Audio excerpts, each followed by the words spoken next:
Donald Trump is an incredibly controversial president, and his personality seems just as divisive as his policies.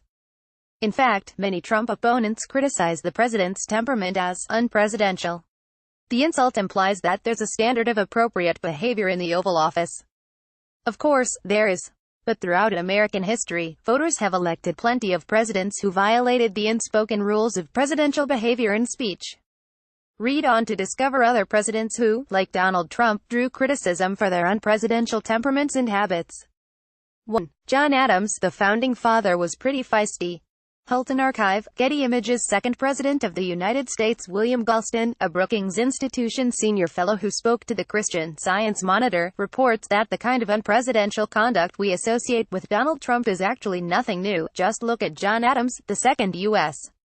The Week reports that this combative commander-in-chief quickly acquired a hefty reputation for articulate jabs and razor-sharp put-downs at the expense of his allies and numerous rivals alike. Additionally, the Miller Center reports that even Adams' own cabinet opposed his policies most of the time. Thus, his stubborn independence left him politically isolated and alone. Nonetheless, Galston doesn't consider Donald Trump a modern version of Adams. Galston posits that Adams had the political substance to overcome his rudeness. But the Brookings fellow wouldn't say the same thing for Trump. Next, this president chased his Secretary of Treasury with a pair of hot fireplace tongs. To James Monroe, he was known to threaten violence once or twice. Wikimedia Commons. Fifth President of the United States. Many U.S. presidents have had terrible tempers, just like Donald Trump. Mental Floss reports that James Monroe numbered among them, citing a particularly memorable argument between Monroe and William H. Crawford, the Secretary of the Treasury at the time. Monroe once flew into a temper tantrum so fierce that he chased Crawford out of the Oval Office by brandishing a pair of hot fireplace tongs.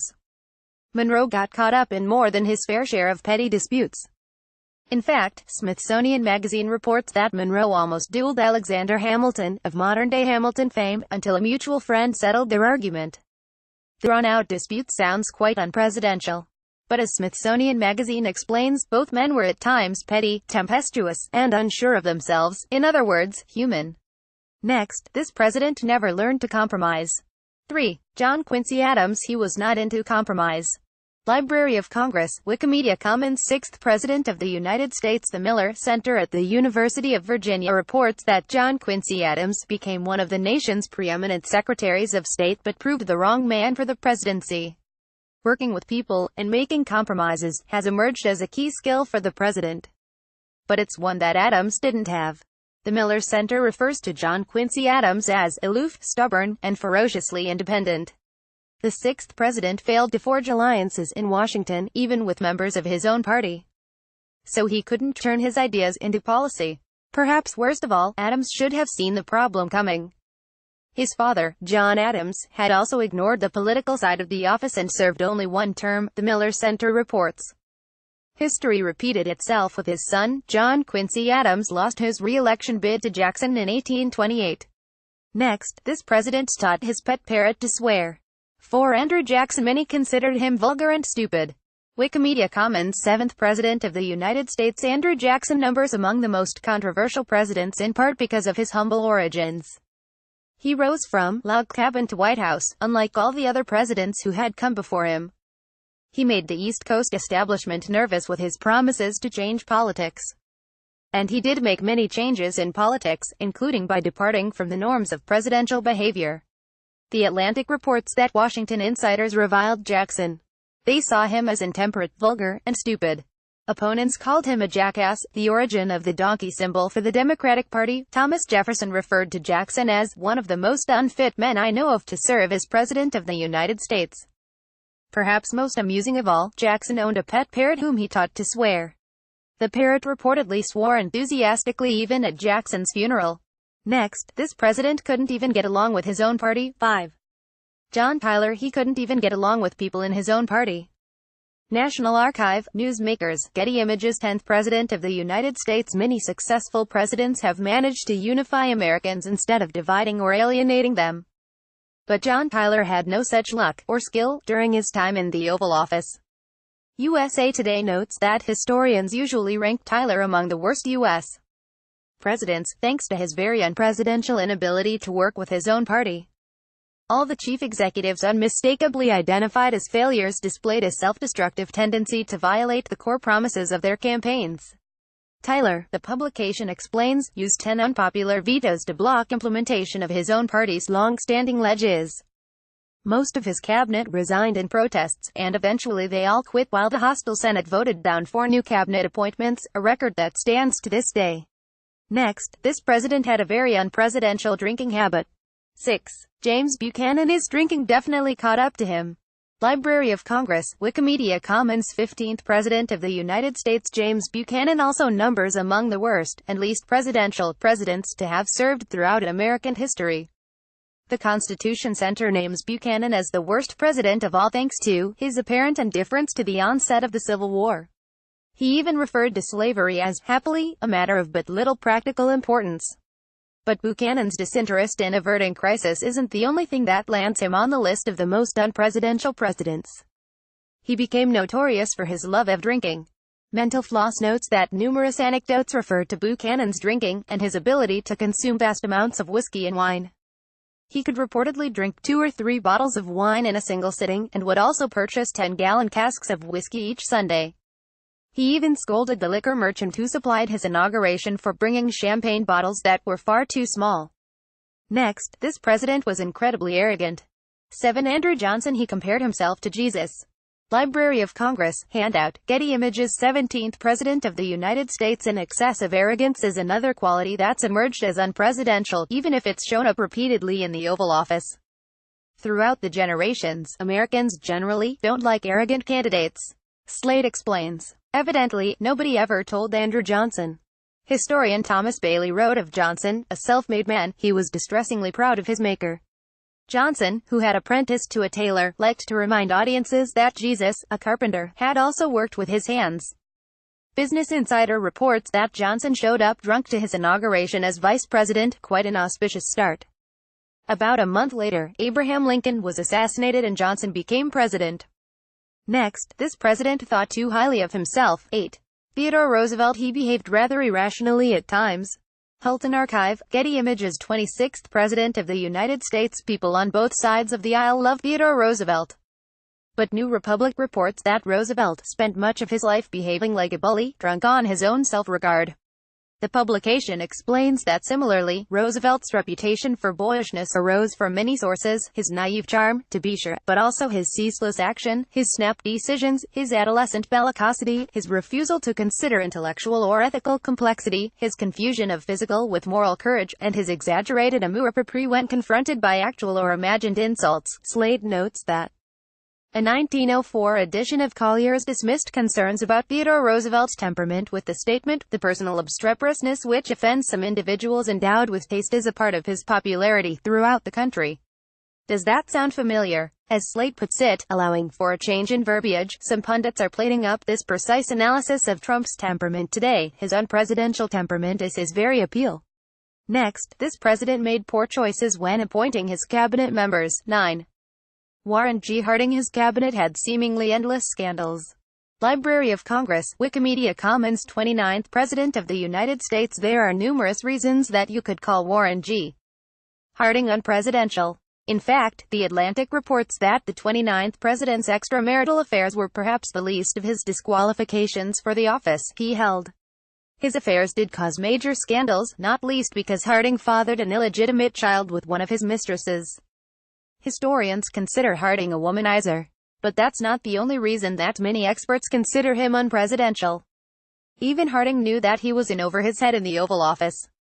He once referred to himself as a man of limited talents. Kevin Cruz, a historian at Princeton University, tells The Atlantic he felt woefully underqualified for the job. Cruz elaborated, he was nervous about it, so he surrounded himself with old friends from his hometown, who themselves were unqualified for the jobs they held and many of them corrupt.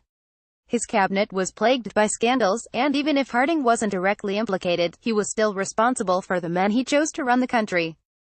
Next, this president had affairs with countless women. 10. John F. Kennedy. His affairs would have likely led to his downfall if he hadn't been assassinated. National Archive, Newsmakers. 35th President of the United States. Newsweek names John F. Kennedy is one of the presidents who did some very unpresidential things, including having serial affairs while he was in the White House. According to National Geographic, Kennedy biographer Robert Dallek describes JFK as a compulsive womanizer, whose insatiable urge for sexual conquests was fueled by a complex array of personal traumas. Kennedy had affairs with scores of women, supposedly including Marilyn Monroe. Additionally, even after he married Jacqueline Bouvier, he continued to pursue extramarital relationships, despite the risk of scandal that might have crippled his presidency, according to National Geographic. Slate notes that character flaws in a president can end in tragedy. JFK didn't live long enough for his infidelities to compromise him, but a variety of his chroniclers have argued that they ultimately would have. Next, this president claimed that he slept with more women than Kennedy. 11. Lyndon B. Johnson. He would expose himself to guests. Wikimedia Commons. 36th President of the United States Lyndon B. Johnson developed a reputation for his rude and overbearing personality. He conducted business from the toilet, with the door open. The Atlantic reports of details that have recently come to light: urinating in a sink, inviting people into his bathroom, showing off his abdominal scar, exposing his private parts. After a while, nothing surprises a biographer of Lyndon Baines Johnson. Johnson's feelings of emptiness reportedly drove him to eat, drink, and smoke to excess. They also led him to become a competitive womanizer. As The Atlantic puts it, when people mentioned Kennedy's many affairs, Johnson would bang the table and declare that he had more women by accident than Kennedy ever had on purpose. Additionally, Johnson's unpresidential character flaws certainly had an effect on his presidency. As Slate explains, LBJ might not have clung to a self-defeating strategy in Vietnam were he not so concerned about what East Coast elites would say about him. Next, this man was one of our most disagreeable presidents. 12. Richard Nixon. He was one of the most disagreeable presidents. Pierre Menevie, Express. Getty Images. 37th President of the United States. McClatchy's, D.C. Bureau reports that Richard Nixon conducted himself with dignity in public. But when tapes of conversations between Nixon and his aides surfaced, Americans were aghast at the frequency at which the 37th president cursed. On the tapes, he swore and spoke critically of black Americans and Jews in a decidedly unpresidential manner. The Atlantic reports that Nixon probably goes down in history as the most disagreeable president. At least before Donald Trump came along. The publication adds that decision-makers who, like Nixon, are dispositionally low on agreeableness might hold certain advantages when it comes to balancing competing interests or bargaining with adversaries. The Atlantic explains, in international affairs, Nixon was tough, pragmatic, and coolly rational. But in domestic politics, Nixon was widely recognized to be cunning, callous, cynical, and Machiavellian. Next, this president found himself mired in a very unpresidential scandal. 13. Bill Clinton. He was very impulsive, both sexually and his temper.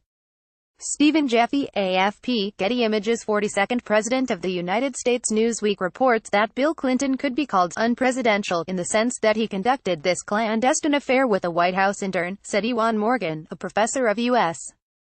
history at University College London, who teaches a course on the presidency. Just like previous presidents who took mistresses and had affairs, Clinton found himself mired in a very unpresidential scandal. Biographer John D. Gardner, speaking to Time, characterized Clinton as hypomanic. Gardner explained, hypomanic people have tremendous energy. He adds, with this syndrome, you also have immense confidence, and it makes you someone who is very ambitious, hardworking, and creative. There are a lot of positives. At the same time, there are those vulnerabilities. Impulsiveness, not just in the area of sex, but also in eating, and in terms of his temper. Next, here's why Donald Trump gets called unpresidential. 14. Donald Trump. His personality is abrasive to say the least. L. Drew Unger, Getty Images. 45th President of the United States. Finally, Donald Trump has become the most recent president whose behavior, speech, and personality has earned the label of unpresidential. The Atlantic characterized Donald Trump's personality as extreme by any standard, and particularly rare for a presidential candidate, and especially for a president. Trump has been unflatteringly compared to several past presidents, and he's been repeatedly criticized as narcissistic and unpresidential. A sampling of headlines. CNN reports, Donald Trump's unpresidential presidency keeps hitting new lows. Politico explains that 70% say Trump acts unpresidential. The New York Times published a letter on Donald Trump's unpresidential sojourn at the White House. And The Atlantic compiled a time capsule of the unpresidential things Trump says. Next, here's why accusations of unpresidential behavior don't bother Donald Trump. Why Donald Trump doesn't care about being presidential, he just cares about drawing in the crowds. Scott Olson, Getty Images. Donald Trump has repeatedly been criticized for failing to act presidential. But he doesn't seem to buy into the idea that a president needs to act presidential. In fact, as McClatchy D.C. explains, Trump characterized being presidential as much easier than being the way I am. It takes much less energy. Additionally, Trump doesn't seem to have any interest in appearing more presidential. In Harrisburg, Pennsylvania, Trump said that Americans would get so bored with a presidential Trump that instead of drawing crowds of thousands, I'll have about 150 people, and they'll say, "But boy, he really looks presidential." Read more. Donald Trump keeps getting compared to these other American presidents. Check out the cheat sheet on Facebook.